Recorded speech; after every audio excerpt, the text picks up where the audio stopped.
Wow. Yeah, alrighty. What's Let up? me move this over a little bit. That's There my we go. intro. What's up? What's up? What's up, guys?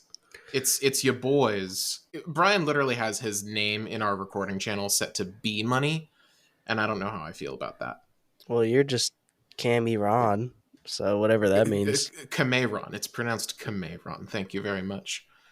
It is Sorry. honestly amazing the amount of incorrect pronunciations I have heard of my name over the years. I can believe it, actually. Yeah, You should want to know something funny. It might not be funny to you, but it's funny to me. that's all that matters. Growing up, all my life, people would spell my first name wrong and not my last name. But your first name is Brian, spelt Brian. Yep. And your They would last always get the name. Monday right So wait, with how a would they U. spell Brian incorrectly then? With a Y? There was always Y's. There was always I's in the wrong space, like brain. Brain was a very common one. Brain, Brain was a very common one, but yeah. Brain Monday. Cool. I think the weirdest one I ever got. Now, admit, I don't know if this counts because this was a Starbucks thing. Oh boy. So like Starbucks, of course, they're gonna butcher your name, but this was in college. Now, but mind you, in college, I went to the same Starbucks basically every day for lunch because it was like the fastest thing. It was the only place. This was in Lunch downtown at San Francisco. Starbucks? This was in downtown What San is- Francisco. What is So on like the lunch menu there? they had like sandwiches, like little like paninis and stuff. Like you could get something decent, but it was downtown San Francisco, so Starbucks was the only place that could actually get you your food on time for you to eat it in the like 45 minutes between classes that you had. Everywhere else would be just like slammed.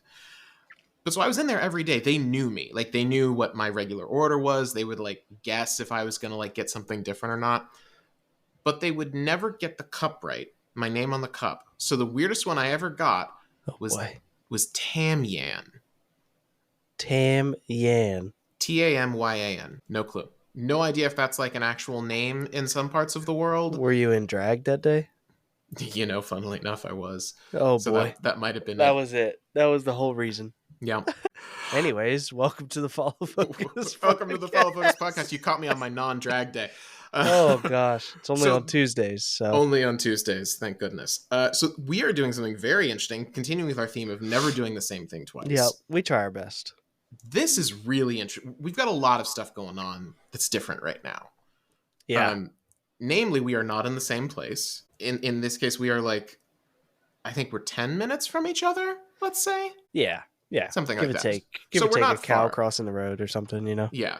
But it's basically just like we were busy. You weren't feeling super hot. So we were just like, it was the end of the day. We needed to get something recorded. Let's just do it remotely. Of course, that means we had to try the beta software of our Blackmagic cameras that lets them function literally as webcams. As webcams, I stole one of my Thunderbolt cables that's connecting like all the stuff behind me and plugged it into my computer, did the update, and here we are. And here we are. It's working fantastically. So we're using Yeah. we're using Riverside, which is a remote podcast recording tool that just like is capturing everything and then it uploads natively and all that jazz. We'll see how this works in post. I've used it for audio stuff for a really long time and I've been super happy with it. But yeah, so these are our Blackmagic cameras Yep. just fed through USB-C into our laptops. And See, there were we'll keep that the same.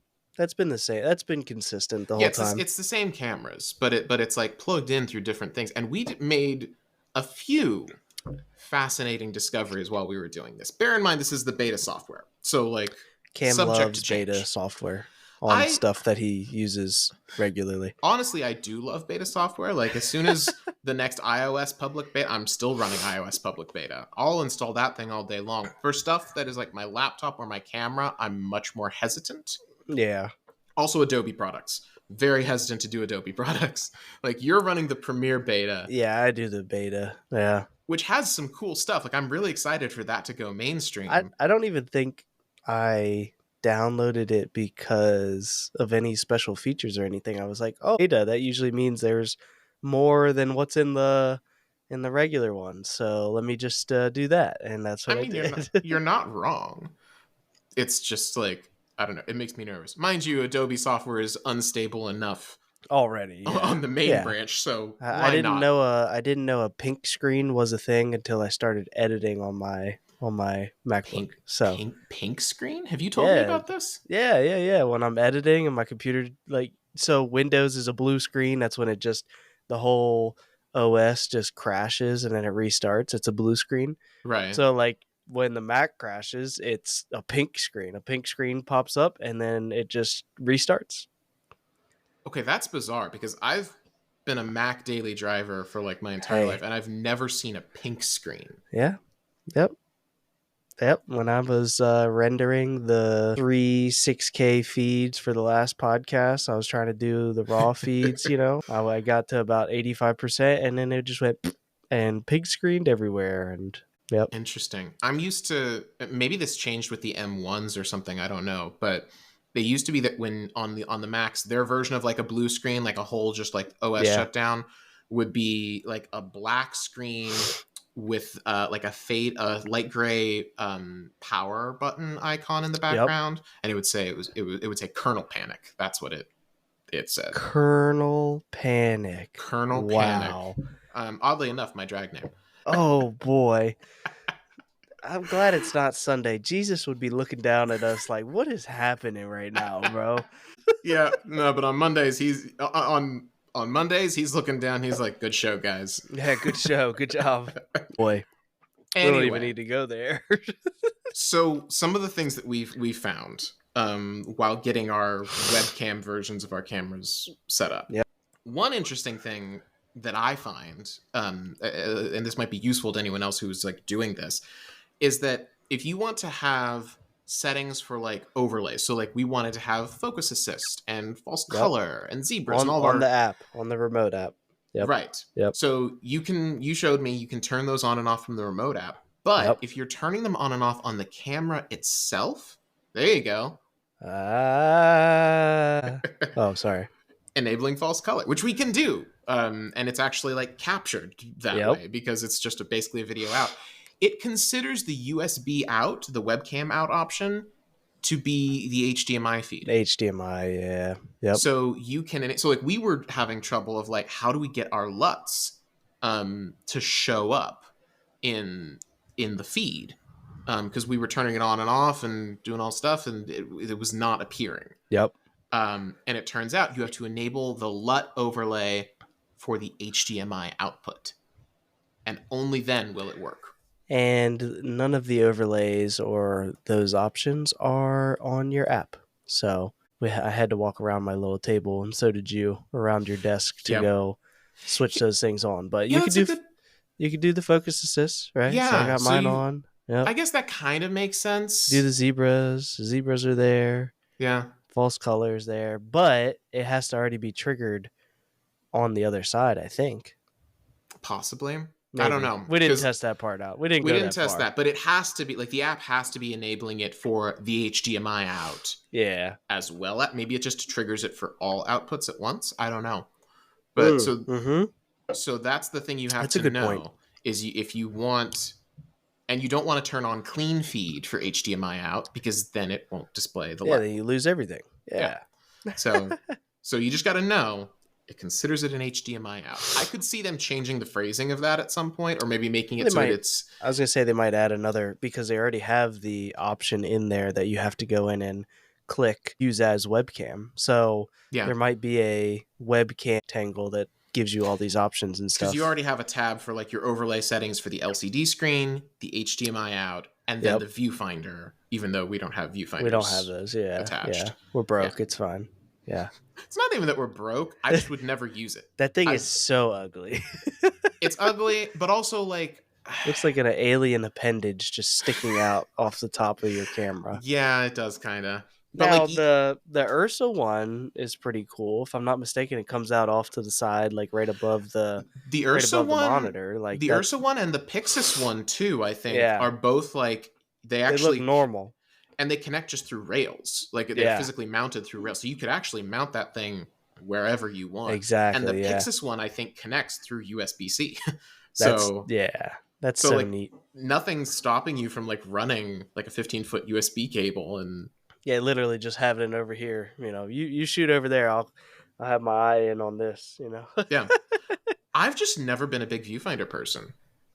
Yeah, like when I the screen is this actually funny enough, I was watching a couple videos today and they were showing like cuz we have this real estate shoot tomorrow, right? Mm, And I was just looking at a couple like real estate like inspiration, like a couple things just to get refreshed on it cuz I haven't done that for like a year now probably, like mm, something in the really real estate space. And they had these super super clear monitors that they were using to look at the film while they were using the gimbal and all that. mm, And I was like, you know, I don't know where I would be if we didn't have these massive screens on the back of our camera, you know? And yeah. even like I can attach my Atmos to it and have that as a live screen and everything. And like I don't know how people do it with the viewfinder. Like even when I was doing stills for that wedding a couple weeks ago, like Sure. I didn't have a viewfinder. I was using the massive 4 or 5 inch screen on the back of my camera. Yeah. I think the only real benefit to the viewfinder is that it blocks everything out. So Yeah, it's like yeah. you can fully focus on the image that's in front of you. That's the only real benefit I can see. I actually like being able to look at something with both eyes. Like, Yeah. That's have you ever shot a gun before? no. So I mean, when not like a real gun. I've shot like airsoft and yeah, you BBs and stuff. played So like, Destiny enough, right? Yeah, I get it. I know. Aim down scope. Yes. Yeah. So when you're looking down a sight or just even a regular iron sight or whatever when you're shooting a gun, you literally close one eye. Like Sure. you have to shoot with one eye. It's like at least I don't know if professionals there's like a professional out there that's like, "Oh, shoot with both eyes closed." Like, you know, but 360 no essentially scope. yeah, exactly. But yeah, you have to use one eye. And that was a weird thing to adjust for me because being in the camera, film, video world, like I'm like so used to this massive screen, like just looking at it, and that's you know, it's a similar thing to like looking down a scope. That's essentially what you're doing when you're shooting with a camera, right? Hmm. And like with one eye, that's hard. Yeah. That's a different world. So viewfinder is not for me. No, agreed. And especially in this day and age when you can get, even if you've got a camera that like doesn't have a good like big screen on it, like I'm thinking of even something like a Canon C300. Those things Yeah. still have pretty small monitors. Yeah, they're like little. Are they're the flip outs, right? They have the little flip out screen on the, or is They're a that? flip out. They, Yeah, depending on whether it's the Mark II or the Mark III, they have like different mechanisms, yeah. and they're a bit weird because they can like articulate in a bunch of weird different ways. I always feel like whenever I use a C300, I have to sit with it for about like a solid minute just to figure out how to get the screen to like articulate in the way Go that the I want it direction to you want be. it to go. It's a little weird. But even still, it's like 3 inches, maybe? I was gonna say they're only like 2.5 or 3 inches. Yeah. Like our monitors are almost 5, right? I think on the back of Something the like black. that. Yeah, It's like the size of a good size phone. I think it's smaller than like an iPhone Pro Max, but not by yeah, much. yeah. But and you know I added. Well, I didn't even add. I had my Atmos 5 from when I was shooting with my S5, my Panasonic Lumix, whatever you want to call it, Mm, S5. The only reason I did that is because the Atmos can record in ProRes 420 or something like that. Like I was just doing it as external recording so I can get a little more color depth and science out of it and sure. manipulation. But it works great as a just a monitor for the 6K. Like I don't you could there's like a whole SSD attachment and cartridge in the back and everything. Mm, I don't even use that anymore. I just use the little dummy battery, plug it into the V mount, use it as the monitor, and it's fantastic. It's a yeah. fantastic monitor. I'm sure it's super overkill for, you know, having it attached to a Black Magic, but like it's great. And then I have like a sunshade attachment and stuff like that. I've never used it. It's Mm. so bright that like you could use it in broad daylight and it's totally fine. I've thought about getting a sunshade thing. There have been a couple of moments, not even like whole shoots, just like moments on shoots where I've been like, okay, I wouldn't mind having a little bit of like anti glare. for this, Yeah, but yeah, mostly it's fine. I mean, the black magic screen gets almost like too bright. I usually have mine sitting at like 30% brightness. That's what's comfortable for me, like yeah. indoors. Mine will have a. I think I think mine's about the same, and then after a little while, it'll dim itself if I'm not like Oh yeah. actively on it. So sometimes that'll scare me because I'm like, oh, snap, like it just stopped recording or it shut off or something like that, and I just tap the screen. It's like, oh, I'm back awake now. You know, I think I actually turned that setting off because like if I you're like should. actively, I mean, I think if you were to have it just like sit there, like honestly, right now where I'm not On using the the other side of the LCD, camera, yeah, it makes sense to have it like dim itself down. And I think my brightness actually got reset because of the the update, update yeah. because everything gets reset when you update. It is very bright right now. It is almost uncomfortably bright when I was like just I, messing with settings. I can believe it. Now, is Yeah. there a difference in screen between yours and mine? Like, I know it has like the articulate, like pops out, but like, is there a different like brightness or like Not that I know technology or of. anything? I don't believe so. Oh, okay. And like they're nothing fancy. It's not like an OLED or anything like that. Yeah, which is totally overkill if it Yeah. was, you know. Though there's a thing that I've been curious about. You were talking about like the Atmos and like or like Yep. a Ninja recorder. Have you seen the new thing that Ninja came out with at NAB this year? Which is The new recorder, the new monitor. Is well, that what you're so talking about? there's the new recorders, but then they Yeah. also came out with I think they're just calling it the Ninja phone, where it's basically Phone. like yeah, so it's not it itself is not a phone, but it basically is like it's like a grip that you put an iPhone into, Okay. and the grip itself I'm has literally googling this right now. yeah, hold on, let me pull it up because I'm fascinated by it. Now Ninja your phone phone. can be a Ninja 2. That's a great tag. Yeah, it very much is. So it basically has like extra battery stuff on the back. It's got USB. It can do HDMI in and out. And then they have an app, and it basically turns For your iPhone. $400? Right. So Sorry.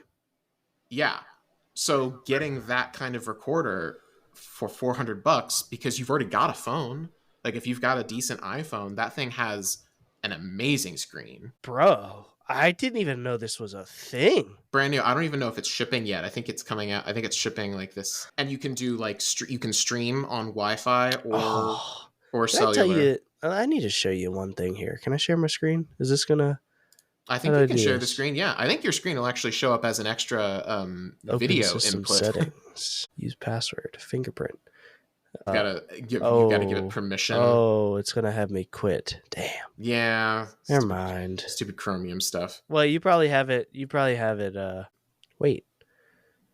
Wait. I can still do it anyways. Can Oh, you there see you go. that? I can see it. This is my favorite thing about websites, just so you know. So if we can get our website to do this, like I'm Oh, scrolling down, the 3D thing. like Yeah. that is so cool.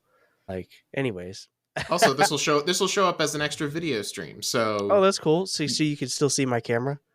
I can still see your camera, but also when you're editing this, you'll be able to see your screen record as like an alternate camera feed. That's cool. So yeah, so this is really neat. Like scrolling through this, like this is everybody. Not everybody has an iPhone, but like everybody with an iPhone 15 Pro, Pro Max, like what it's saying, Yep. like you Just buy plug this in. instead of buying and this is cheaper than I don't know what it is, what the conversion there is, unless it's just the same It says either way. USD and it's the same. It's 3.99 USD and euro. Yeah, because that's a good price. It's a Because I great think price. I think I think obviously you get a little more out of getting a recorder and A little more, but like here, like not a lot, yeah, I'm gonna but look at like monitor recorders.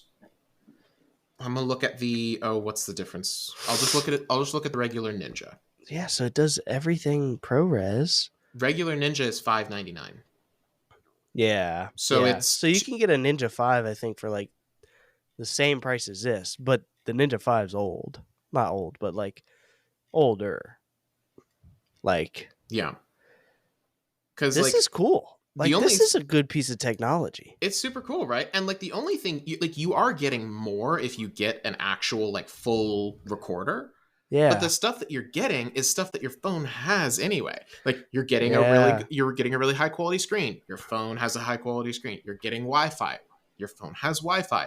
The only thing that like you really are limited by is how much footage you can actually store. Well, and that's the thing. Like, I could see people utilizing this like how I use my Atmos 5 right now. Is it's literally just a live view, a live view thing. That's it. Yeah. Like, that's how I would use it.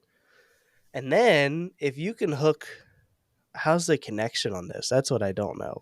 How do you connect it? Just USB C to, so it has an HDMI in. So in theory, you could go wireless with this, right? If you were to use an HDMI transmitter, yeah, you Yeah. totally So could. you could transmit from my computer or my camera to you with your iPhone and like a Hollyland receiver or Mm-hmm. something.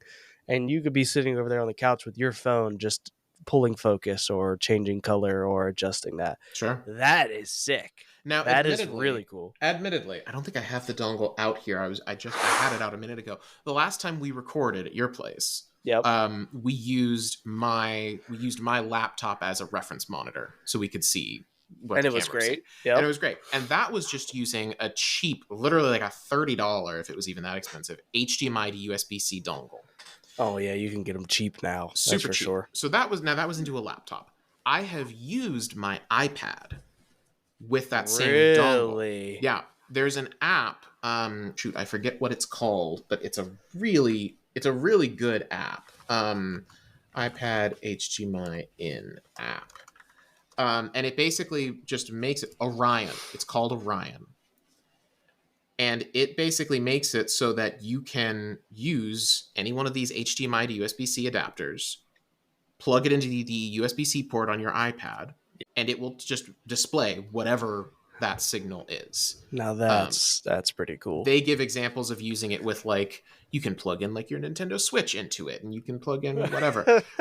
They actually have like they have like a bunch of stuff that's designed for like retro consoles. Like you can have like a CRT overlay and stuff. Like it's kind of stupid. That's pretty cool. It's cute, Yeah. but like you can just plug that. So if you don't care about like all the stuff that the Ninja app adds to it, so like you can do the overlays like focus assist and all that stuff. Cool. I don't believe there's a decent way to record off of that Yeah, yeah. on the iPad. On your Mac you can just do a regular QuickTime recording using that as an input and it works fine. Yep. But no extra hardware other than like a $30 dongle. The only problem is they don't have a version of it that works on iPhones. I Mm-hmm. don't think there's any technical reason that they couldn't do that. I think it's literally just like they figure, someone's going to want to, use something as a monitor. They're going to want to use their iPad. iPad, not a phone. Yeah, But yeah. like, can you imagine if you were to have your phone with a $30 dongle? Because we don't need all the Ninja stuff. We don't need Right. their Yeah. version of Focus Assist. We don't need a recorder. We just need a playback thing. So Yeah. imagine if you could just use a little dongle and a 6 Well, inch and HDMI cable. that's even just a luxury. Like you don't even need all that if you think about it.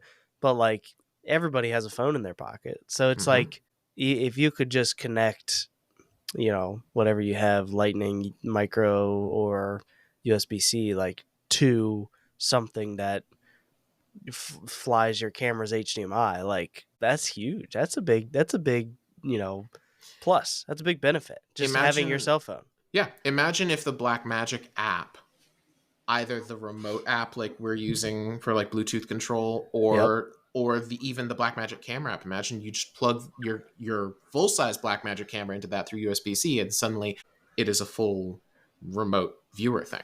Yeah. Like that would be so cool. Because admittedly, there's not really a huge reason to do that with our pocket cameras because the monitor built in is about the same size realistically. You Yeah. don't really Yeah. gain much. But imagine doing that with something like the Pixis that doesn't have an No articulating live monitor. view. Yeah. How cool would that be? Yeah, that would be pretty great. That's So valid. so we'll see. I mean, I think it's just getting harder and harder to justify like, hey, spend dollars on a on a Ninja or an Atmos when it's like, okay, how many people I know there are plenty of workflows that want an external recorder so they can record Yeah. in ProRes or whatever it is. But there's a lot of workflows that don't need all that. Yeah, the majority I feel like they're using them for like color focus, like that's what they're using. That's literally what I use my Atmos 5 for, Yeah. and it's so overkill it's not even funny. Like it's like when I bought it for the S5, it totally made sense because I wanted to record ProRes, Mm-hmm. like externally record ProRes, yada yada. And it did a great job at doing that. But now that I shoot everything B raw, right? Obviously, if it comes the case we need to use ProRes, different story, but I could just still do it in body on my camera. Yeah. So it's like the need for a external recorder while we're using Blackmagic cinema cameras, like is obsolete. Like it doesn't exist. Yeah. Which is Essentially. which is funny too because Blackmagic makes the what is it, the video assist? Is that the line that they have? Video assist sounds right. Yep. Yeah. So which is the same thing. It's the same thing as an Atmos or a Ninja, which I find so funny because then it's like let's say I'm buying a Pixis from you. I'm going to want an external monitor for that. The Yep. body just demands it. Cool. I'll buy the Blackmagic brand external monitor. But then you're getting all this extra stuff of like, I don't need a recorder. Yeah, Like, I don't need to record B-roll externally because internally I record B-roll. yeah. So it's kind of funny that it's like, okay, no, if you to kit out this camera properly, you need to get off-brand accessories, and that not that that's a problem. I just find it Right. funny that that's the only choice they have is this like real overkill video monitor Well, for a and Pixis. we are I think that the demographic of people that need these things, right? That are spending four, five, $600 on an external recorder don't have $2,000 camera bodies. You know, they have the seven, eight, $900 Panasonic, and they can spare an extra $400 or $500 for that ProRes external recording. You know, I Sure. think the market for them is like for those people that can't do that in body. You know what I Mm-hmm. mean? Just from the my brain and the business aspect and business brain right now is like they sell them and put their name on them. People probably buy them if they have Blackmagic stuff and they just want to stay in the ecosystem. Mm-hmm. But I feel like the people they're actually trying to get to are the ones that don't have pocket cinema cameras or 12Ks or Pixis or 6K full frame stuff like Yeah. that. No, that makes sense. So It's it's funny. super valid. It's a No, rat race, you know? Like yeah. they all have to have their hand in it and do their special thing when in reality we don't need it, but there could be a point where we buy it just to say we have the Black Magic whatever yada yada, you Yeah. know? It's also an older line because didn't I think their video assist line was around before they even got seriously into the camera It, business. So I believe that, yeah. yeah. I truly believe, right? I think Black Magic is like they've always had a name for themselves. They've Mm-hmm. always had a look, a name, a style, a brand, blah blah blah. But I think with them dropping the Pixis, dropping the Cine 12K, dropping all this stuff, you know, I think they are really starting to like become a little bit of a powerhouse. Like Oh, I I absolutely think believe that. I think when Sony dropped the FX series of cameras, I believe Blackmagic was behind at Mm-hmm. that point because the FX cameras are really good cameras, really solid, and they're I really out of all the YouTube people that I watch doing creation and stuff, barely any of them use Blackmagic. It's like Mm-hmm. FX6, FX3, FX9, Rano, the new one. Like I feel like Blackmagic was behind the curve, but they're catching up right now. Obviously, nothing's shipped, nothing's really dropped. We haven't seen like the full go of all this stuff, Mm-hmm. but like I think they're catching up. I think they're on their way. And they've got a lot of momentum because I think Yeah, the Pocket Cine line, the 6Ks, I think have really, that was sort of when they came out with those cameras, that was when people started to really take them seriously. yeah, Like that was like, this is like a real deal thing. We can get yeah. really great images out of this thing at a fraction of the cost of Yep. anything And else. that's always been their goal, right? So there was a couple NAB videos of people like interviewing the Black Magic people because that was the hot topic, was like Black Magic is dropping all this cool stuff. Like this is their time, right? And one of the interviews was like one of the representatives from Black Magic was like, we are here to produce a high value cinema quality product for the consumer that can afford a $12,000 camera is an $80,000 camera, Mm-hmm. but deliver you almost the exact same product, Yeah. right? Almost the exact same thing. Obviously, Ari has run the space, run the film and cinema industry for a long time, and they do an incredible job. Oh yeah. But to rent one of their cameras for a day is about $6,000 or $7,000, Yeah. when we can buy 3 Pixis for that and get basically darn near the same quality. Huh. Like so close. Obviously there's different, it's a different format, that there are different what's the sensor, like different stuff like that, Yeah. but like for a day of rental for an Alexa 35, like you go buy 3 Pixis and you're basically producing the same quality type of Yeah. content, you Yeah. know? So that's been their whole thing. That's their whole push, is like they want you and me to be able to afford to produce a Netflix quality movie or like Mm-hmm. a cinema high value Hollywood quality film. Yeah. Yeah, So I have always loved seeing hardware in the filmmaking space becoming more and more accessible and democratized. yeah. Because, like, I mean, when I started like toying around with this stuff, I was very fortunate to be able to get the gear that I had. Now, the gear that I had was nothing fancy, like especially by today's standards, but even at the time, it was like I was kind of like entry level prosumer. Like Yeah, it was just enough that you knew that it wasn't just like a hobby, but it was barely beyond that. And it still cost a pretty penny. absolutely. So Yeah. like so much of it was like, oh, you want to make something that looks like really really good, it's going to cost you. Like just Yeah. flat out it's going to cost you. Does it still cost you? Absolutely. There's still a barrier to entry, but it is really really nothing compared to what it Well, was.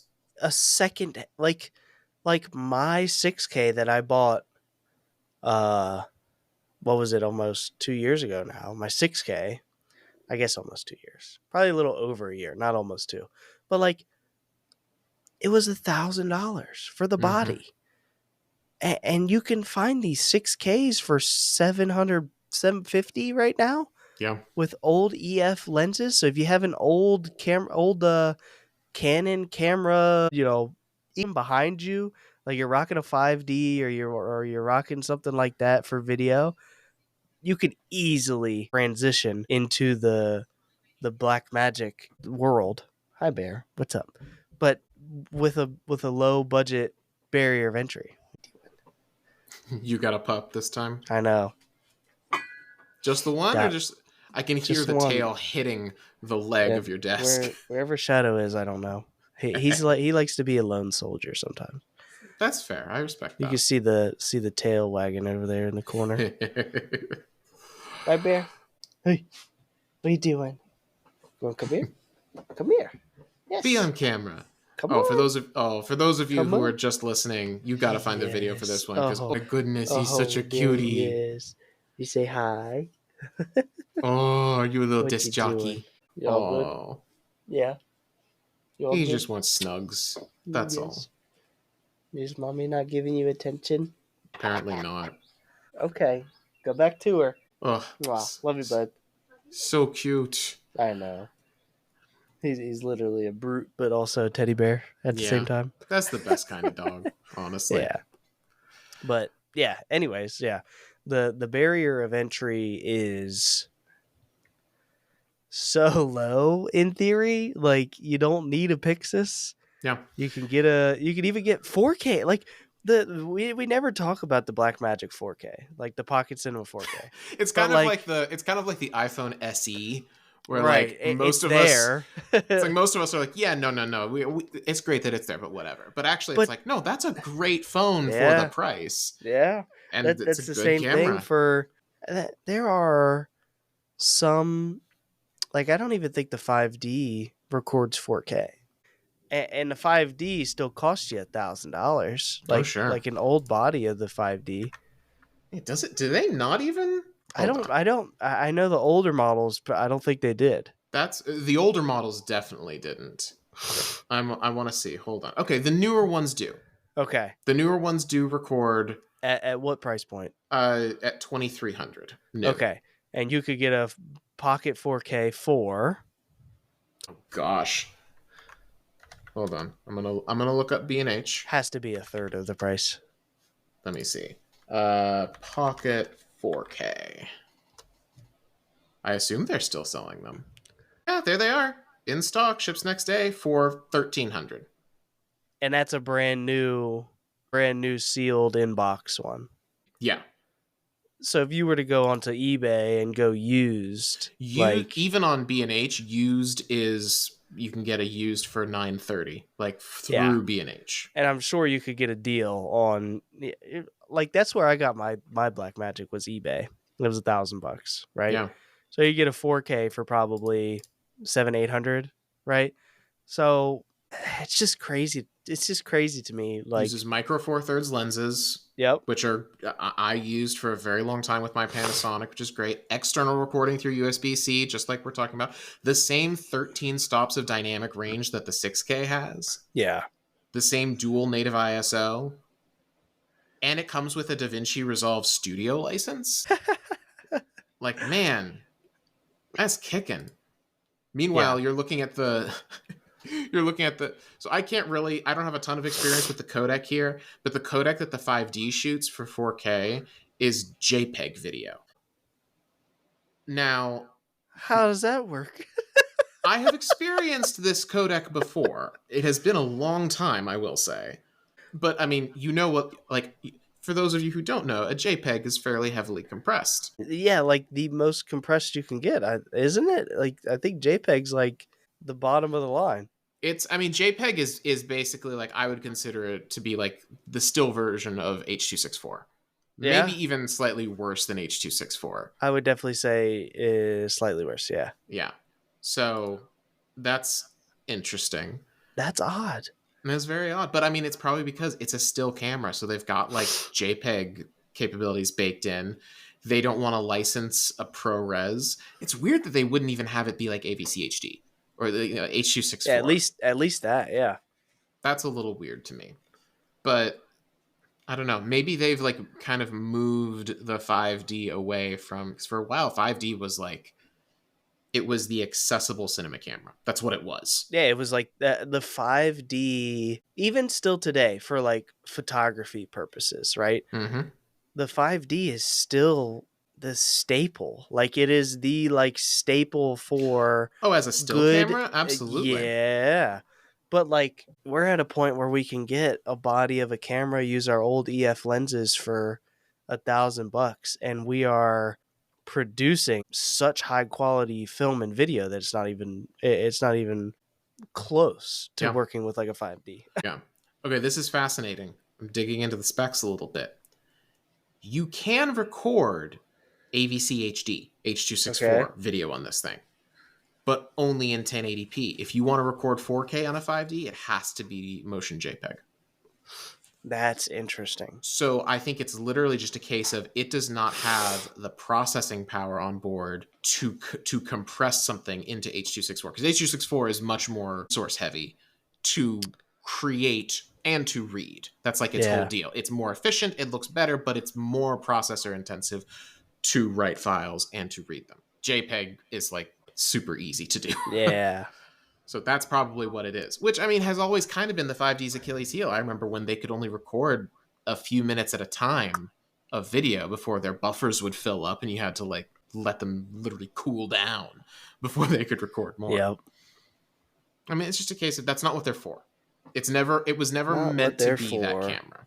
So yeah, but I mean, you have a valid point of just get a 4K, a pocket 4K. That thing will serve you so well. You know what I saw in the field yesterday What's that? while I was DJing a wedding? He had a Pocket 6K, an OG, right? Okay. And a red Komodo paired together. What? Mm-hmm. Yep. Did you ask him why? Yeah, and he didn't have a good explanation. I I mean, said, I said, so when did you get the Komodo? He said, I got it when it like launched. I was like, dang. okay. That was about it. That was as far as the conversation kind of went about cameras and stuff. And he was asking me how much I charged for weddings and stuff like that for video. And he was kind of blown away by my pricing. I was like, you're shooting on a Komodo. Like, Yeah. how is my pricing for a wedding like that astonishing? Like, he was like, that's crazy. How do you charge that much? I was like, you're literally shooting on a Komodo. Like that, not. I've never had any experience with it, but to my knowledge, the Komodo is pretty. They're pretty badass cameras. Oh, sure. Red is pretty badass. Oh, absolutely. And I asked him how he likes working with the color and working with that file format, and he was like, "It's not great." It's like, Yeah, okay, that's the one that thing. is the answer that I was expecting. Yeah. Now here's an interesting fact for you. A red Komodo. How much do you think? And you may know this off the top of your head. So if you do, you can't play the game. But Okay. how much do you think a base red Komodo body is new? Because there's a couple of different versions. This is not a Komodo Right. X. This is just a Like bog standard Komodo. now. Right now, if you were to go to B&H right now and be like, I want a brand new in the box red Komodo with a Canon RF mount. So when I was gonna buy a Komodo before looking into getting Black Magic, I think I could get a used body for like 2,600 ish. Used, Mm-hmm. right? Yeah. It was like heavily used, like in the field, like 4,000, 5,000 hours or something like that. Like Yeah. I think new, you're probably sitting at least 5,500 to 6,000. Like You I are feel like you are dead on. It is $6,000. that sounds about right though. Yeah. That is a for the quality of camera that you get, right? It's That is pretty good. that's a great price. But you look at a Pocket 6K or a 6K full frame Mm-hmm. or a Pixis brand new for less than $3,000. Mm-hmm. That's hard. That is a hard thing to be like, okay, you're right. Like if somebody tells me I'm wrong in the sense of like the battle of why would you go Pixis versus Komodo, I'm literally spending half for a brand new camera with a lens ecosystem that I already have because I can get a Pixis EF. Yeah. Like Well, and are the Baron, Komodos 8K? this is a 6K. Okay, I think there so might be this is like I said, this is the Komodo, just the bog standard Komodo. There is a Komodo X, which it looks like is also 6K. I'm there is actually, an 8K. I don't remember which one it is. yeah, I'm not seeing an 8K version, at least on B&H's website. But here's the other thing to bear in mind is that if you buy, let's say you buy a Pocket 6K, even a Yep. Pixis, but like it's about the same thing. Yep. Say you buy a Pocket 6K, you need to add in a lens and you need to add in some kind of recording media. Could even be for like, if you got a good SD card and you don't need to record a ton, you could just use that. I've recorded to Yeah. an SD card in a Yeah. pinch. Or just plug in an SSD you got lying around. At that point, you have a functional camera because it comes with at least one battery. Yeah. And The that's it. Komodos are just naked. The Komodos are totally naked. Naked. So that $6,000 does not include batteries. It does not include any form of recording media. It does not Any include form of viewing. it does not include any form of monitor. It doesn't Yep. include anything. It is a It's just a box. Yeah, it is a fancy paperweight. You can't power it. Yeah. You can't see what it's doing. Yep. You can't do anything. Are they the ones with the proprietary media? Like you have to have their Um, special they recording. used to, and I think they might still on some of the higher end ones. It looks like the Komodos can record to CFast.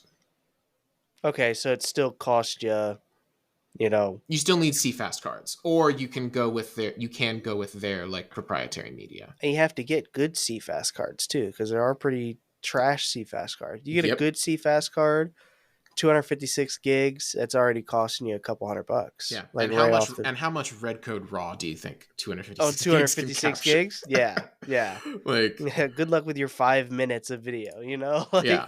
Like This is so weird. They have a version that they sell that they call it the starter pack, which is $7,500. So it's an extra $1.5 grand on top of just the body.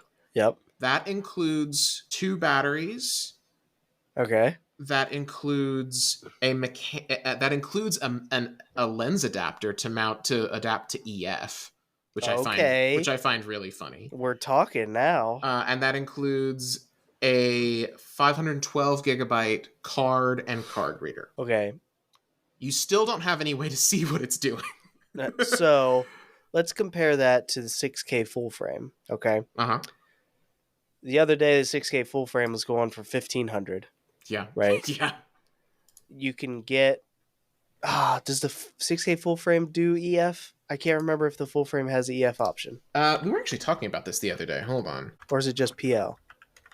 Let me see what the options are. I think it might be. Here we go. It looks like it's L. L mount. Okay.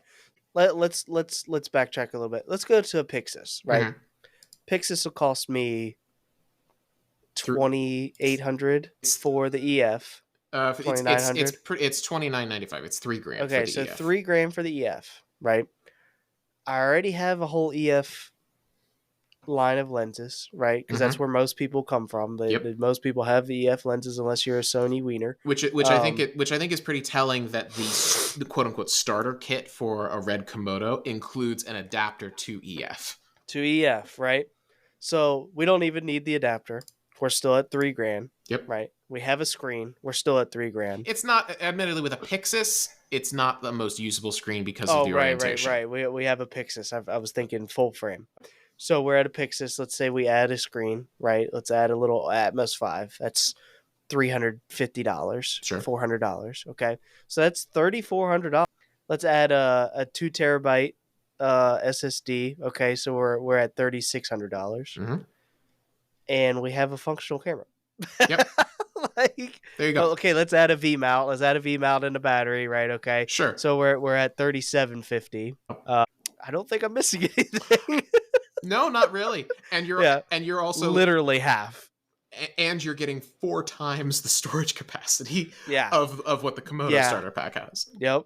Plus, like, I don't even. And the battery life is like. These are 2 Red Volt 63 milliamp hours. So 1,200 milliamp hours. I forget what that equates to. I think that might be slightly more than a 99 watt V mount. So call it a wash, I guess. I'm not great with converting milliamp hours and watt hours and all that stuff in my head. But yeah. But still, like, you're looking at less than $4,000 for a camera kit that is easier to work with in post. Mm-hmm. So much easier. Easier to work with in post. You don't need an adapter for anything, so the lens mount's already there. The media and storage is just USB-C to a SSD. Like, can't see Red winning that. So here's the stuff that you do gain if you are using a Red. Okay. Yep. And I think this is the biggest thing you gain. 16 stops of dynamic range. Okay, that's huge. That's huge. That's RE levels. Yeah. So like that's incredible. You can directly compare that to like an Alexa of some variation for $6,000. Yeah. That's incredible. Which is great. What's the Pixis? The Pixis What do we say, is 14 and a half or something like that? yeah. I want to say. Let me see. Pixis is 13. Pixis is 13. 13 What stops. are we? 12 and a We're half? we're at like 12, 12 12. and Okay. change basically. So they get us in the dynamic range. That's Yeah, but to get to that level of dynamic range, you really need to be looking at like an Ursa. Because like, what's an Ursa Mini dynamic range? An Ursa Mini Pro has 15 stops of dynamic range. damn. That's pretty solid. It gets you real close. It is the same price as a Komodo. But it has a monitor that flips out and you could see what's happening. Yep, it gets you a lot closer. It Plus, had it well has this actually this is a good point. That has two XLR inputs with phantom power. Does the Komodo have any kind of audio in? I'm looking. I see an 1/8 inch in and out. I don't see any. eighth in it has an aux cable for the in. Yeah, I'm pretty sure. What? I'm looking at this now.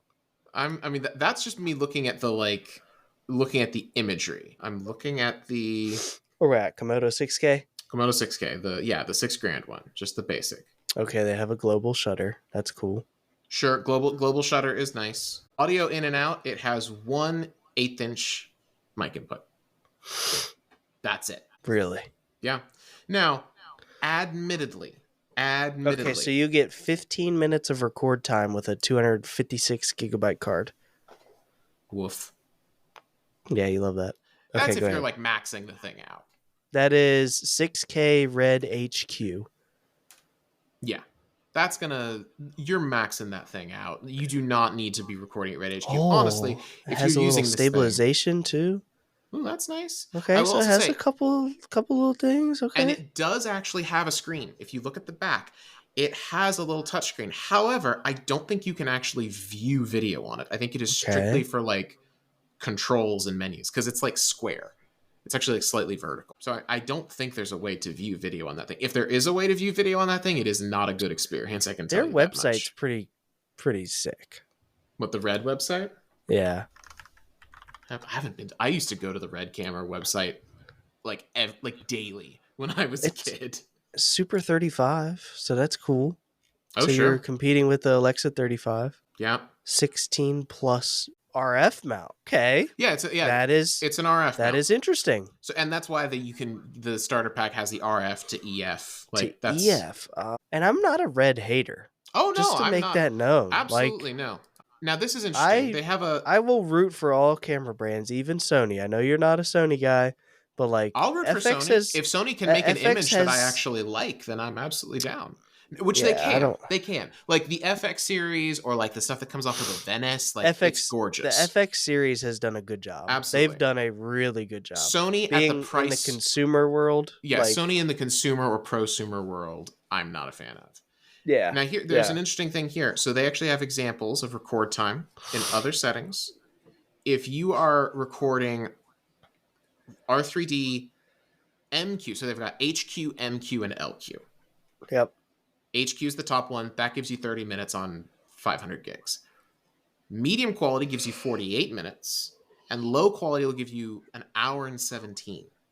So that's like us going from 3-1 to 8-1 to 12 to Yeah, 1. pretty much. Yeah. And they're So still it's not terrible. no, But like that's totally fine. but the cost for the media is so That's the much. big thing because like So I much. don't know if there is even a way to utilize like an SSD card. Or sorry, an SSD. I think you have to use like their proprietary media. Integrated dual channel, sorry, this is audio. Integrated dual channel digital mono microphones, 24-bit, 48 kilohertz.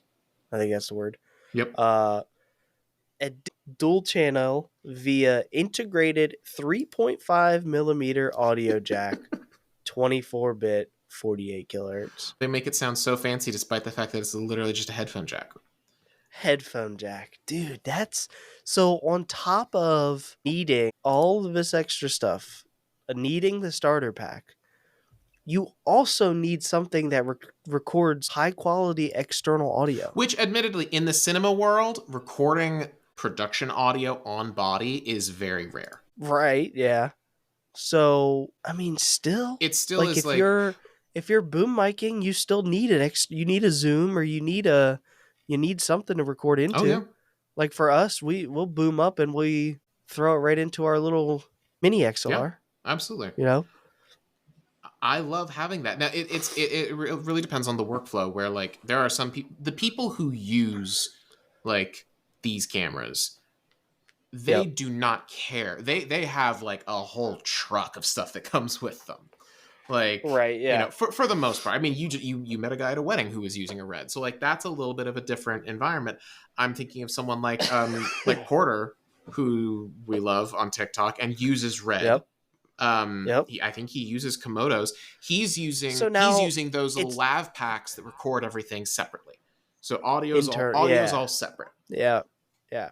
But I think for us to jump, for him to go from black magic to red makes sense in the world of bro's got enough money to just drop it and spend it on some upgraded Mm-hmm. stuff, right? Like, of course, that's totally valid.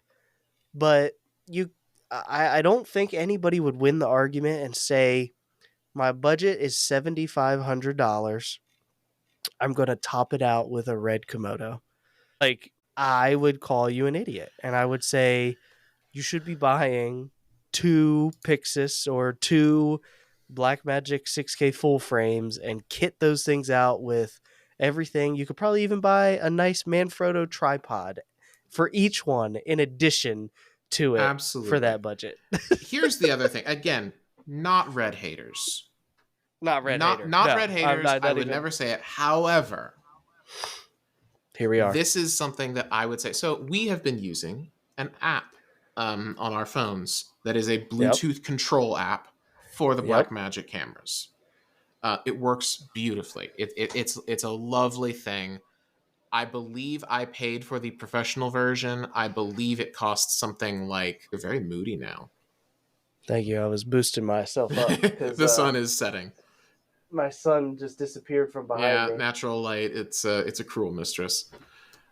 Okay, it's a little hot, but it's Yeah, fine. you're good. There you go. That looks nice. There we go. So But that's from my that is from app. your app, so we don't have So to go around to the other side and tweak with stuff ourselves without seeing what it does. So that app, I believe I paid for the professional version of it, the like more advanced one. I think it was $5, maybe. I was gonna say I think I did too, and I think it was only $5. Yeah, and that's a one-time thing. That's not a subscription, so it's like it's Yep. just $5. Now, Red has an app called Red Control Pro. This is something that can Oh run boy. on. They show it running on Macs, and they show it running on an iPad. I don't know if it runs on a phone as well. Now, this gives you some pretty cool stuff. This lets you, yeah, it's only iPad and Mac, but it lets you monitor things. It lets you you can actually, it looks like view video, if not live. You can actually download stuff. Okay. You can actually download stuff like remotely off of the app, off of These are bonuses. Yeah, this is a these are plus. huge bonuses. Now, unfortunately, you do not get this app for free. Okay. Now I would like. We're at the downfall. We're at the downfall. I would like you, Brian, to tell me how much you think Red has deemed it worth our hard-earned cash to access a piece of software such as this. One time or It is one time. recurring? It is a one-time fee. It's not a subscription. I would love to say no more than $24.99. Oh, I am so sorry. Thank you so much for playing. But unfortunately, the correct answer we were looking for was $500 Oh my god! for a piece of software. Do you know how much Final Cut Pro costs? It's only like $300, Yeah, it's right? less than Like- $500. Yeah, like I bought a Final Cut Pro license when I bought my first MacBook Pro, and I think it was $299. Yeah. And I never used it, so that I'm an idiot, but it's fine. I barely use my thing either. I mean, Final Cut 10 is not, but it's still. Hold on, I'm gonna look it up. I can't see how much it is because Yeah, I you bought keep looking it up, and you keep entertaining the crowd. I have to pee. it. Please, by all means. So yeah, Final Cut 10 is $300. So you can get a full-fledged editor. Is it the best editor in the world? No, it absolutely is not. But that's an instance where, I mean, I'm willing to pay for good software. Absolutely. I pay Adobe however much I do every month. I Well, my DaVinci license came with my Blackmagic camera, but I would pay for that, absolutely. But this is just insane to charge $500 for a piece of software for remote control, I personally think. And that's really where I think the Red cameras have an issue, where maybe the bodies, like a Komodo body for $6,000, is comparable, absolutely comparable to a Pixis or even an Ursa Mini. But they really nickel and dime you on everything else that you need to go on top of it. See, that's crazy. I can't believe it's that much, dude. I really can't either. And like, it has some extra stuff, absolutely, but also I was looking, and there is a $300 external XLR adapter that uses Red's like 5-pin connector that you can get. That goes in, is external record, so it just attaches to the top No, of the camera. It plugs into the camera and gives you the by 3.5. No, it goes in through a 5-pin connector, which is like some special thing on Red's Right. cameras, which the Komodo does not have. Only the Raptor does. Raptor, that's the other one. That's the AK one, right? I would assume so. Yes. Yeah, I'm looking at the Raptor thing now. Yeah, Raptor is the 8K one. Okay, so my buddy that has done stuff for like Animal Planet and Netflix and stuff, he shoots on 2 Red Raptors, and those things are sick, like sick nasty. Yeah. Well, and you have the option to pay for $300 to get a couple of XLR inputs on it. You don't even have that choice on the Komodo. Do you know how much a Red Raptor, just a bog standard Red Raptor, also Canon RF costs? Body only. They're also Canon RF. They're also Canon RF. At least this one is. That's why. Why would they do that? You can get the Raptor XL is PL. Raptors are like PL mount. Double the cost, right? They're like 16,000. You're gonna have to go a little spicier than that, I'm afraid. Really? Yeah. How much more spicy? Like mild, medium, or hot? You're gonna okay. It depends on whether we're talking about the base Raptor or the Raptor XL. That's PL mount. Okay, give me the XL. You want the big boy? I want. You want the big boy? Yeah, okay, then you're gonna have to go for some. You're gonna have to go for some like ghost pepper sauce on this one. Like 25? It is 35. Holy!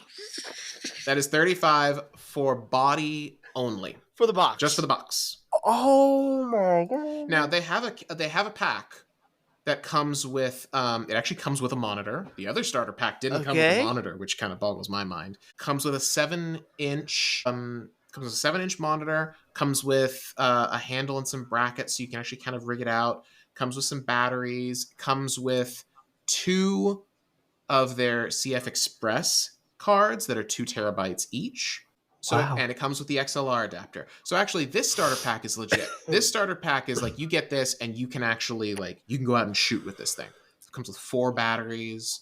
It comes with brackets. Okay. This thing is an out of the box, ready to shoot. How much do you think that is? So the 35,000 plus the kit.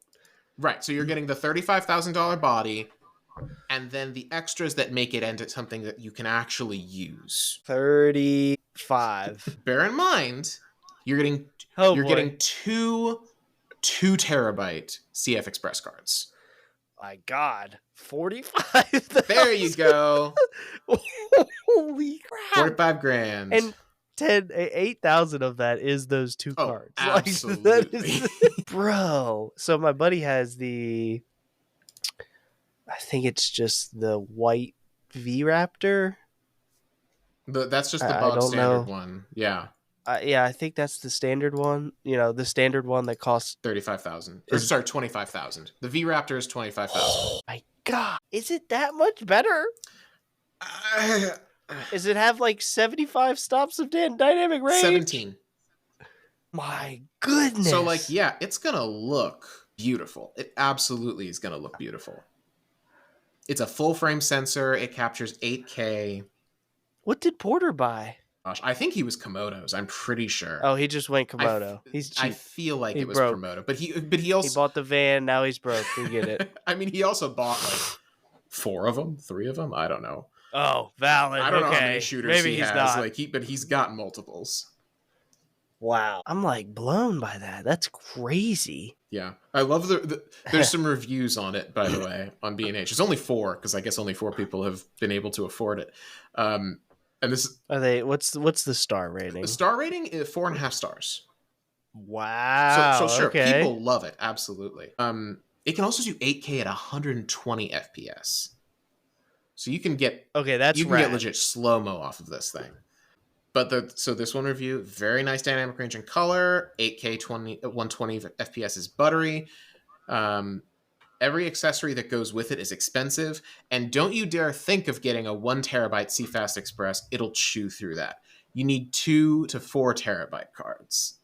Also, it loves power, so get the bigger 150 V mounts. Wow. So it's gonna cost. It was this. Which one was this? This was the regular Komodo. No, this was the regular Raptor. Oh, just the regular Just the Raptor. regular Raptor. So I just spent 25 grand and let me just spend 6,000 more to do all Yeah. this. Wow. Okay. So you can tell what tax bracket we are in. Not ours. Yeah. Not ours. Yeah. Yeah. Yeah. I mean, I mean soon, but not soon, ours. but not ours. Dreams, goals, absolutely. Mind you, I would also be like, if I was shooting. But is it? But That's is the it? thing. If I was shooting, But if is I'm it? holding a box in my hands that costs as That much as a cost me- family SUV, that I'm my car cost less than that freaking the Raptor. Yeah. Like you could buy two you could buy like 6 used cars for that. you could start a taxi service. Yeah. Like you could be the next Uber. But no, you wanted to buy a V or a Raptor. You wanted those extra stops of dynamic range, which Gosh. valid. But it's like, this is the kind of camera that, like, sure, can you buy it for yourself? Absolutely. You're gonna rent it. That's what you're gonna do. Like, I can't imagine people. But I would be so terrified of holding this box in my hand that is that expensive, and I'm like going around capturing content with it. I would be terrified that I'm gonna like knock it against a wall. Cam, I put my camera in the back of the car. Yes, you do. Without a case. With on the tripod. Yeah. You would not do that with a Red. My If you did that with a God. Komodo, I'd be like, okay, you're living life on the edge. You do that with a Raptor, I'm like, we are going to drive you to. You're going to a psych Yeah, ward. we're gonna call some nice men in white coats, and they're gonna have a stern talking too. Wow. Yeah. Anyways, Again, to wrap this conversation up, not Red haters. not ready. We are Red questioners. I think is what we are. I'm interested. What do you think the first thing Nikon does? Like, Nikon has to do something. Like, I feel like they wouldn't have purchased and acquired Red if they weren't going to Nikonify it. You know what I mean? Like, Yeah. do you think Red sensors and like all their infrastructure goes into a Nikon cinema camera that's in the future? Or what do we think? I can't what imagine. are our speculations? There's enough branding associated with Red that I feel like they are not going to just be like, no, we're going to take Red and we're going to make Nikon stuff out of Red. No, I think they're going to keep the Red brand and they're going to have it be very like separated of like Nikon is photos and Red is cinema. That's how I would imagine this goes down. What they do with it, I mean, for one thing, I find it very interesting that nearly all of the current Red lineup is a Canon RF mount. So I wonder if next gen stuff is going to be like, no, it's a Nikon whatever mount they use. Mount. Nikon mount. Yeah, Nikon insert name here mount. I don't know. There it is. Wow, how'd you know about that? I'm a big Nikon guy, don't you know? Nikon doesn't have anything cinema line, right? Like they Not don't that I have know any... of, and I've never known. I'm sure some of their cameras can record video. I'm sure it's capable of it, like a 5D is capable. But I've never known of anything that I've never known of anyone who is like recording video on a Nikon, and that is like, oh yeah. I'm so glad we both thought the same thing at the same time. Just video in Yeah, general. I have no idea. Holy Yeah, crap. so we'll see. I truly don't know. I don't know what Nikon's goals with it are. My hope would be maybe they would start making it a little more accessible. Like Okay. Nikon stuff is I don't think of Nikon as like this uber super expensive brand, you know? Yeah. Um I don't think of them as a consumer brand, but I don't think of them as like, you buy a $35,000 body from Nikon. Um so maybe they will try One and day. maybe so maybe they'll but maybe I would love to see if they would try and like make things a little accessible. Like we were saying at the beginning of all this, we Mm. like things being accessible. Um, and one of these days, a 17 stop dynamic range camera is going to be, it's going to be in the five figures to get a body like that. I firmly Yeah. believe that as sensor technology improves. Do I think that Red's bodies? I think their bodies are actually like at an okay price point for what they are. I think that's actually at a good price point for what they are. I think it's when you start adding in all the other stuff that you need to make them useful, that is when they start nickeling and diming you, and suddenly you need thousands of dollars worth of accessories just to make the very affordable 6K or 6 grand 6K camera that you got into something that you can actually use. That's insane that I guess when you're buying a $35,000 camera, maybe the extra 10,000 to get all the extra stuff isn't that doesn't hurt that bad, you know? But It is like a certain mindset, I will grant you. And honestly, that's something that, hey, if anyone's listening to this and you guys are using even a Komodo or a Raptor, anyone who's in the Red ecosystem, I would love to hear from you guys and have a conversation with you. Because yeah. like I have worked not directly with Red cameras. I haven't shot anything on Red cameras. I've worked with the R3D files, and I wanted to gouge my own eyes out. Um, so there's that. Uh, but I would love to hear how you guys have found the Red ecosystem and how you feel that they have treated you as a user. How do you feel? How do you think? Let's speculate for a second. How do you think Red users look at Black Magic users? Is this like a Canon Sony? I feel like it's such a different vibe. I mean, what I would imagine is that they see them as like Blackmagic is sort of like the new up and comer that's like trying to like sprint to get up to where Red is. That's valid. That's Because like valid. admittedly, even if you go for like a full on Ursa, yeah, they've got like the 12K, which I don't think Red has anything that's 12K, but like I am personally a big believer that like resolution past a certain point does nothing. Like I would rather have something that shoots 4K but has higher dynamic range. I would rather I Valid. would Yeah. rather have that. I think 6K is a nice sweet spot. 8K Do you feels think that's excessive. what they're doing? You think that's what they're doing? What who's doing? Like Red. You think that's what they're doing? Because like they if they don't have a bigger set, like the Cine 12K is coming out, right? But like Red doesn't have a 12K, but they also have 16 stops of dynamic range. 17. Which is still 17 which is stops. still isn't that the red cine or sorry, the black magic cine is like 15 stops. That's where their line currently tops out, I believe. So they're still lagging behind in terms of dynamic range. That gives you are going to notice a more of a visual difference going from a 12 stops of dynamic range to 15 stops of dynamic range than you will going from a Yeah. 6K sensor to a 12K. Hmm. Hmm. That's my personal belief. I'm right there with Yeah. you. I'm right there I mean, with you. I personally don't think that there is really any reason for us as humans to watch anything at more than 4K resolution. I think 4K is a lovely sweet spot. Um, I have seen 8K panels. I've watched content on them. They're beautiful. I could not tell you the difference between 4K and 8K. Straight up. I think you get your biggest difference from like it's not even the number of pixels or whatever, but like the refresh rate. It's like the only thing that me being like a gamer, Mm-hmm. like a 60 hertz, is it hertz? I think yes it is. That's 60 one hertz way of refresh saying rate it. Yeah. Yeah, like 100 or 240 or something like that. That's like where you notice your differences in like lag, smoothness, like this and that, Mm-hmm. whatever. But I had a 4K monitor and I couldn't tell the difference. There was literally a point that it was set in 1440p, and I did not know that it was 1440p. But the only reason I knew that it was in the wrong setting was because it wasn't in 165 hertz. It was in Oh, 120. sure. So that I went into the settings and I was like, "Oh, I'm not even in 4K anymore. I'm at 120, or I'm at Yeah. 1440p."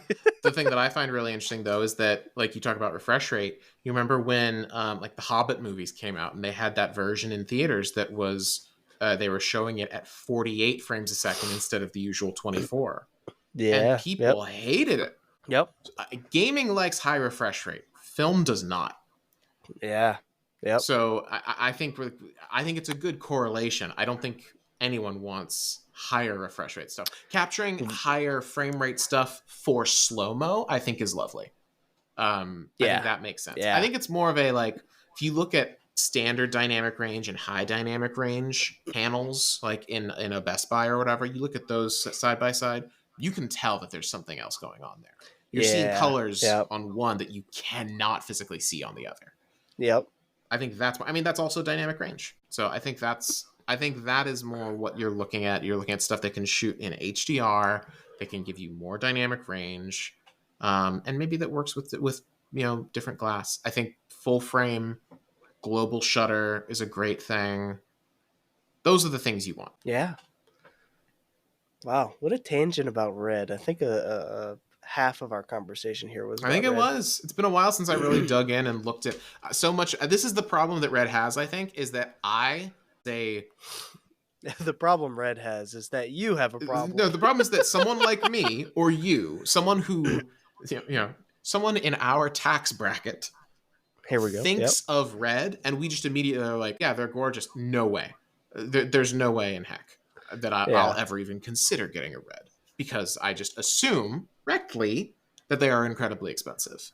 Yeah. That I need to spend $45,000 to have an operation or an operating camera. Yeah. Like to have a camera that works the same as the Black Magic with the old EF Yeah. lens. Like, Now I think Alexa has Ari has the same thing with their Alexas. I'm sure it is no cheaper to kit out an Alexa. yeah. It might even be more Now, and expensive.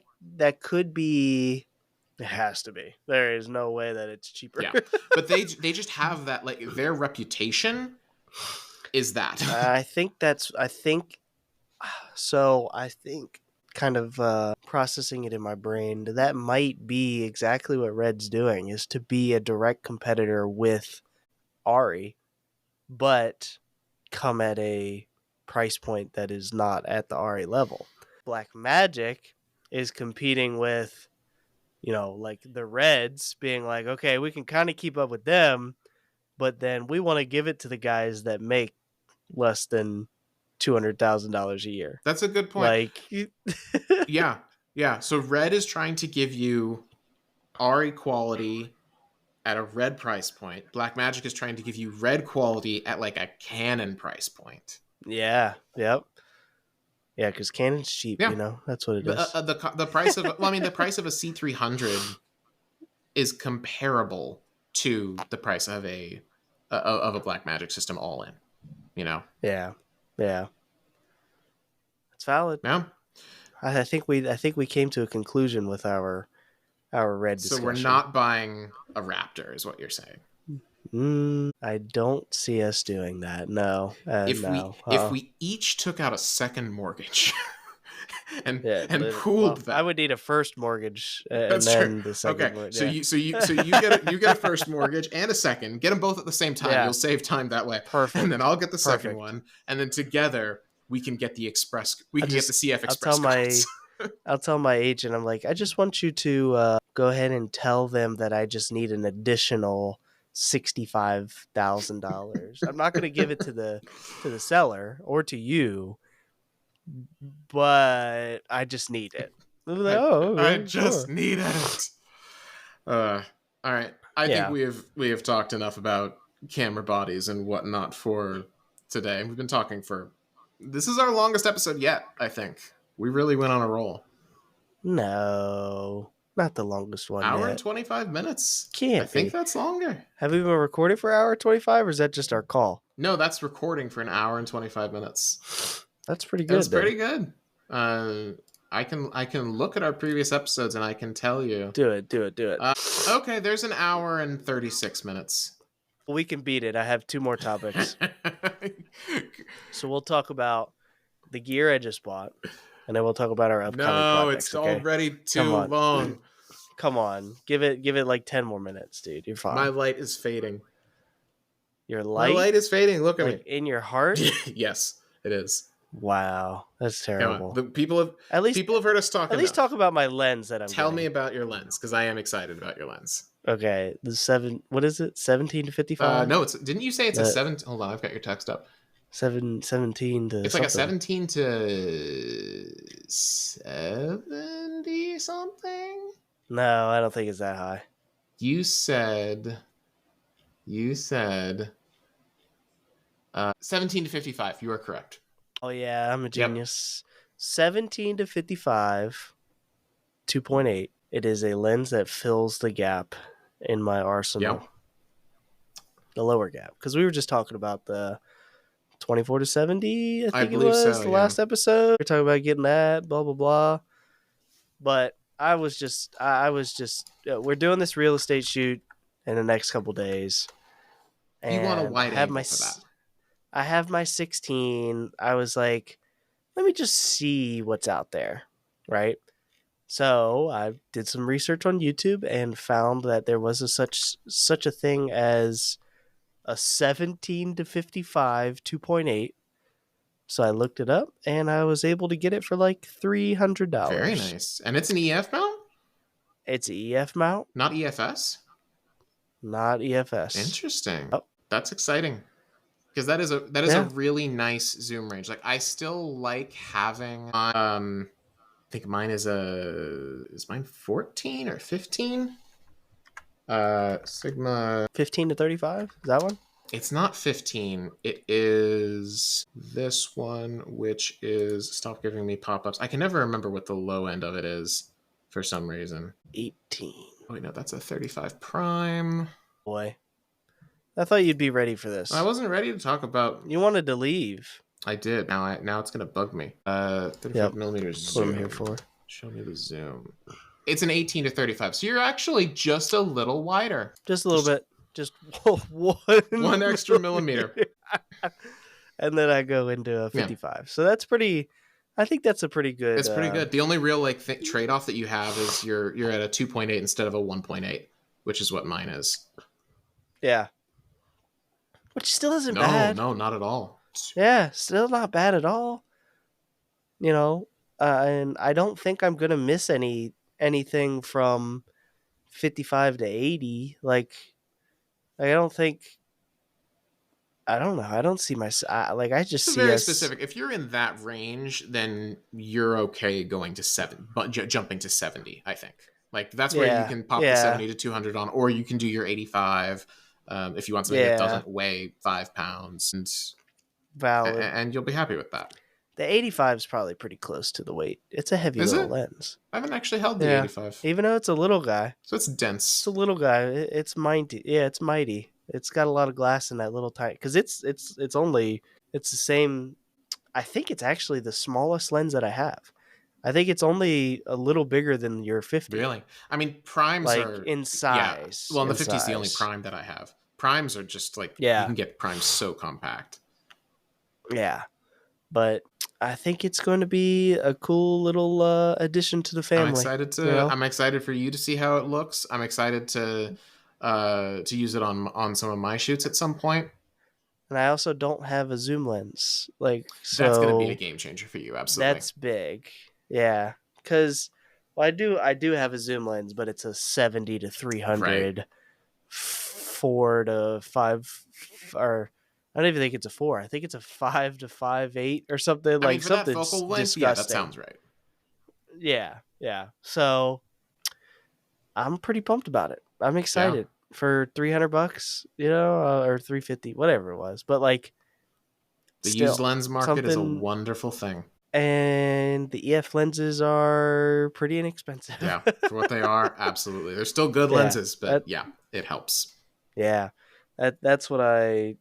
That's one of probably my favorite things about being on the Black Magic spectrum is like that ecosystem is like I can still rock a EF and it's Yeah. beautiful. It's an incredible thing. So Well, more in-depth review on the 17 to 50 to come very soon. hopefully Hopefully soon, soon. and hopefully we do this real estate shoot in the next couple days, and we have some content for the YouTube channel and for our social medias and behind the scenes And hopefully stuff. we get financial And paperwork squared away soon.